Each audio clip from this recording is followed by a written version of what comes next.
আসসালামু আলাইকুম, welcome back to my YouTube channel. আজকে আমি আপনাদের সাথে শেয়ার করব চিংড়ি মাছ দিয়ে শাপলা ভাজি। এর জন্য আমি 1 আটি পরিমাণ শাপলা নিয়েছি। শাপলাগুলোর উপরে আঁশ ফেলে দিয়ে ছোট ছোট করে কেটে নিয়েছি। আপনারা আপনাদের মন মতন কেটে নেবেন, কিন্তু অবশ্যই ছোটই রাখবেন। শাপলাগুলোকে আমি ধুয়ে পানি ঝরিয়ে রেখেছি। এখন শাপলাগুলোকে লবণ দিয়ে ভালো করে চটকিয়ে নিচ্ছি, যাতে ভিতর থেকে শাপলার পানি আছে সেটা বের হয়ে যায়। আপনারা অবশ্যই এটা একটা পুরানো পাত্র করার চেষ্টা করবেন, কারণ এর কোষগুলো লেগে যায়। শাপলাগুলোর পানি ঝরিয়ে নেওয়া হয়েছে।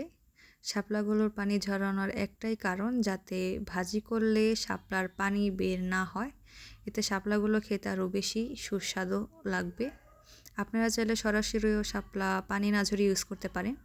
আমি শাপলা ভাজির জন্য চিংড়ি মাছ নিয়েছি সিদ্ধ করে, অনেকে এটা সেদেও বলে। আমি পেঁয়াজ, কাঁচামরিচ, আদা রসুন বাটা, হলুদ মরিচের গুঁড়া, লবণ দিয়ে চিংড়ি মাছটা সিদ্ধ করে রেখেছি। এইভাবে ভাজিটা করলে খুবই মজা হয়।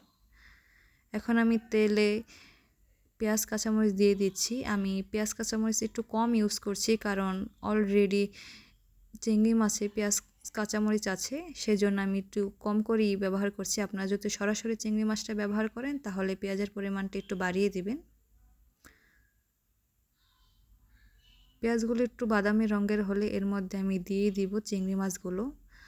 আর চিংড়ি মাছে যেহেতু আগে থেকে লবণ দেওয়া ছিল, সেজন্য আমি লবণের পরিমাণটা একটু কম দিব।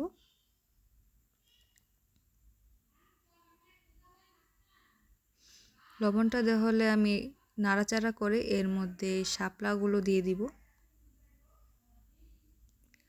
আপনারা তো অনেক রকম করে শাপলা ভাজি খেয়েছেন, এইভাবে একবার ট্রাই করতে পারেন। এইভাবে রান্না করলে ভাজি খুবই মজা হয়।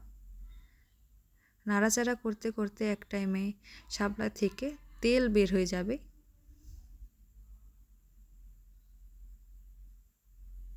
আর তখনই আমাদের শাপলা ভাজি প্রস্তুত।